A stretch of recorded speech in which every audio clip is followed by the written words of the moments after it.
Som un biòleg, som biòlegs, som doctor en ecologia, estic fent feina a la Universitat de Barcelona, i la xerrada aquesta un poc que ens ha estat de temes ambientals que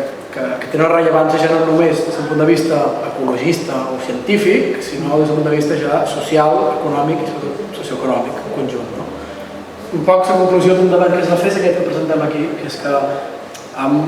fet tant d'impactes diferents damunt del medi ambient que sembla que el sistema ja està a punt de rebentar. I de fet, diferents científics, diferents experts, diferents disciplines es posen d'acord que ja està clar que anem en un cotxe que tindrà un accident i l'únic que podem fer és intentar minimitzar, reduir la velocitat i intentar minimitzar l'impacte de conseqüència de canvi climàtic, de pèrdua de biodiversitat, de deforestació i canvi d'hàbitats, entre molts d'altres impactes, excés de nitrogen, excés de nutrients, contaminació, etc. És un poc la conclusió del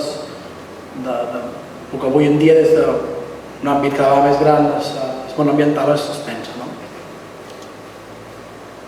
Havies dit una frase durant la teva intervenció que era no és una qüestió de sensibilitat ambiental.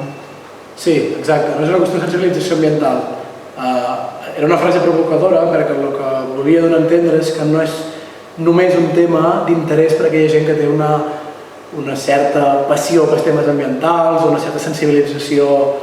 social o fins i tot ambiental, sinó que és un tema que ja ens afecta a tots com a societat, perquè és un tema que té implicacions de seguretat, de geopolítica i, per damunt de tot, el que comença a tenir ja són implicacions econòmiques a escala local, regional o a escala global. És a dir, els impactes que estem fent a qualsevol escala, local, regional o global, tenen conseqüències ja socioeconòmiques i geopolítiques en molts àmbits. Llavors, ja no només es tracta que li interessi a les biòlegs, ambientòlegs i gent sensibilitzada, sinó a tota la societat, de fet.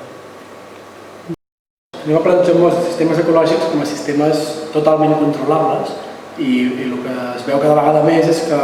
primer, no sabem quins elements tenim, perquè no coneixem totes les espècies que tenim i tampoc sabem quina funció fan aquestes espècies, de manera que coneixem una petita part del que hi ha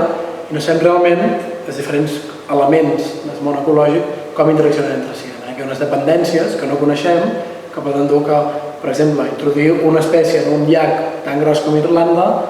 tingui unes conseqüències desastroses per 300 espècies de peixos extingides i després tot el que afecta a pesqueries i a desenvolupament social i econòmic de tota una regió, en aquest cas d'Àfrica. Aquestes conseqüències van molt més enllà de lo dimensionable, aparentment fàcil, com fem en altres disciplines, tampoc ho és, però aparentment sí que ho és, perquè en ecologia realment hi ha una variabilitat que fa que sigui molt difícil predir quins són els impactes i fins on arribaran, tant a escala temporal com a escala espacial.